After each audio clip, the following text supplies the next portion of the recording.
Sudah hampir 1,5 tahun Indonesia berada dalam situasi pandemi. Kondisi ini membuat orang lebih banyak menjalani kegiatan di rumah saja. Hal tersebut tentu membutuhkan adaptasi yang tidak mudah, terlebih bagi anak-anak. Bagi orang tua, mereka harus bisa mencari kegiatan kreatif, positif, serta menyenangkan anak agar mereka tak jenuh di rumah.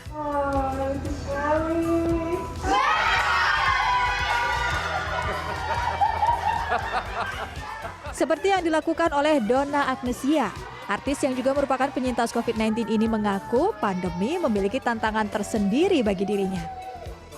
Ia harus bekerja, tetapi di saat bersamaan juga harus menemani bermain serta mendampingi ketiga anaknya belajar. Untuk mengakalinya, setiap hari Donna mengajak anak-anak dan suami berdiskusi untuk menentukan kegiatan seru di rumah yang variatif dan sesuai minat anak. Mulai dari membeli ragam mainan edukatif, membuat prakarya, hingga beraktivitas fisik dengan berolahraga bersama. Supaya mereka juga nggak merasa bosan. Misalnya dimulai dari mereka boleh memilih tempat belajar mereka sendiri ketika mereka mengikuti sekolah pembelajaran jarak jauh. Mereka cari tempat yang paling menurut kamu nyaman. Yang penting bisa konsentrasi menerima pelajaran dengan baik. Ternyata banyak hikmahnya. Itu ketika aku yang mungkin pada saat itu harus merasakan kenalan sama virus COVID-19, tapi mereka juga jadi lebih sadar gitu bahwa orang yang menjaga saja bisa kena gitu, apalagi kalau nggak menjaga. Salah pakai air panas gitu ya, menguap-uap itu akan mengurangi. Nah tuh. Hal serupa juga dilakukan Indra Bekti, presenter yang juga pernah terkonfirmasi positif COVID-19 pada Januari 2021 ini menyebut, meski kerap kewalahan ketika mendampingi sekolah daring, pandemi juga membuat dirinya memiliki lebih banyak waktu bersama kedua putrinya di rumah.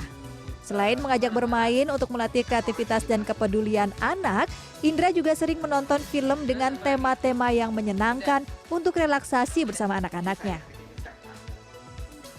Kalau sekarang kan benar-benar kita sendiri yang memang 100% ngurusin anak kita gitu. Jadi kita banyak waktu sama mereka.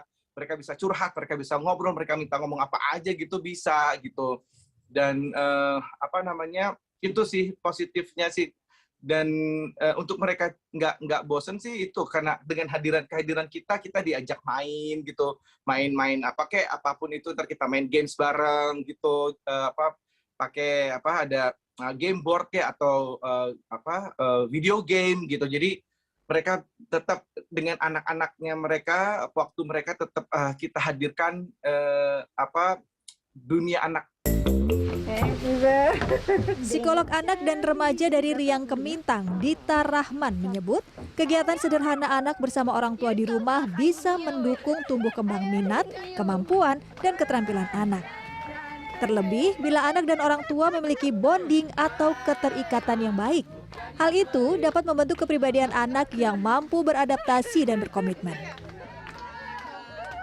Kalau kita tidak punya tenaganya atau tidak punya idenya, tidak punya juga waktu gitu ya untuk bisa mendampingi anak dalam proses beraktivitas itu, kita sebenarnya bisa aja sih meminta bantuan vendor gitu ya.